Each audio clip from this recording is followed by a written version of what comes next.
The first question I want us to start off with, Fanto, is many people feel the need to have a specific title, or a massive background or a massive bank account to start changing the world, right? Mhm. Looking back at your journey from, university to the UNDP program, what was the first ordinary moment you realized that, oh, maybe I didn't need any permission to lead anything?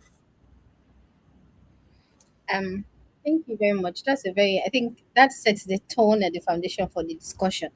So I think first, let me just lay a very important principle, which I think I got to learn in the journey, is that you don't pursue your dreams. You actually position yourself to be able to Mm, achieve things.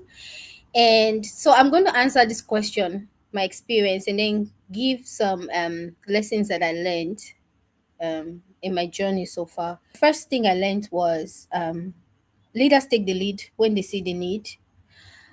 So my first job I got was at a innovation hub, and there was a project they wanted to take me on. So the project was about introducing kids in rural communities to innovation and technology.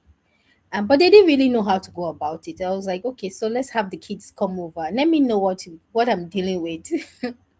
So the kids came over. They invited some kids from community schools just across Abuja here. They came to our hub because I was like, have they done any need assessment? Like, what are we dealing here with? You can't just come up with a project if you can't really identify what the need is. And I remember when the kids came, I was shocked to my bone to know that some of them have never even seen a computer before.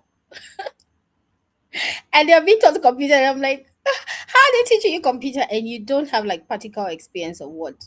I mean, you don't even have the perception of what a computer look like in the physical sense.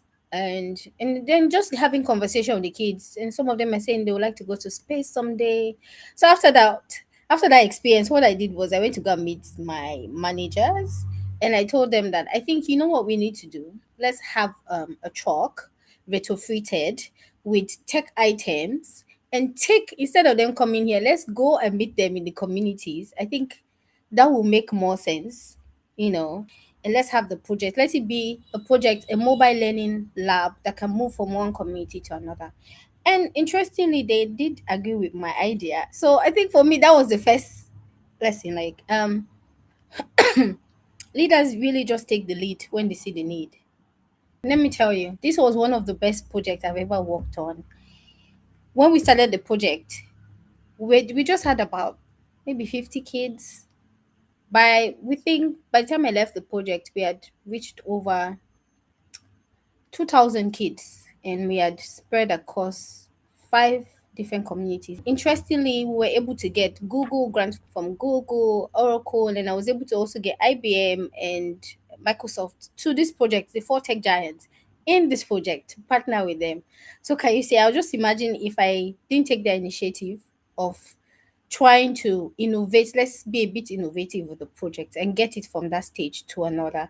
I'm just imagining what it would have been like. So for me, this is what I've learned. Like I said, you position yourself for your dreams. And before then, I'd always wanted to work in the UN before I started that job. I remember I came back, I applied so many times for roles at the UN, and I was I got rejected so many times.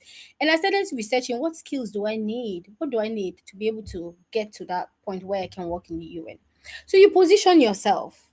I knew I needed to build my capacity, I needed to build skills. But more than that, what I want to say is instead of saying, oh, I have a goal somewhere, let me find my purpose, I need to lead in this particular way. I think the first is, whatever your hand find it to do it well. When I started doing this project, I don't sit on motorcycle. I had to start sitting on motorcycle to go to some of these communities for the first time. Yes, I had to do it. I had to do the project so well that we were able to attract Google. We're able to, you know what it means to attract Google, to attract Oracle. In fact, even nationwide, the project, people heard what we're doing. I remember one day somebody called me and said, I just saw your documentary. They saw your documentary on AIT. I'm like, me? What do I do on AIT? They're like, well, they're covering something on innovation, and your story came out that you're training kids in IDP camps, in communities, how to get digital skills. And this, so you see. Whatever your hand find it to do, if you're looking for that role to lead, do it well.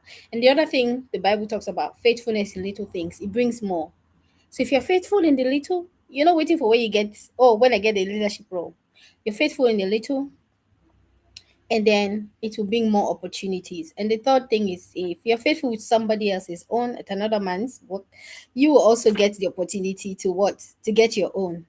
So I think this were some of the key things I learned. And so leadership, this that was the pivotal moment for me. Let me just say it. Working in that innovation hub, that was it. It just taught me like, look, we are sitting down waiting. You don't need to wait. Leadership is about positioning. Leaders take the lead when they see the need. They don't wait. Yes. Hope I was able Thank to do justice to that. yeah, yes, yes, yes. Thank you so much, Fanto.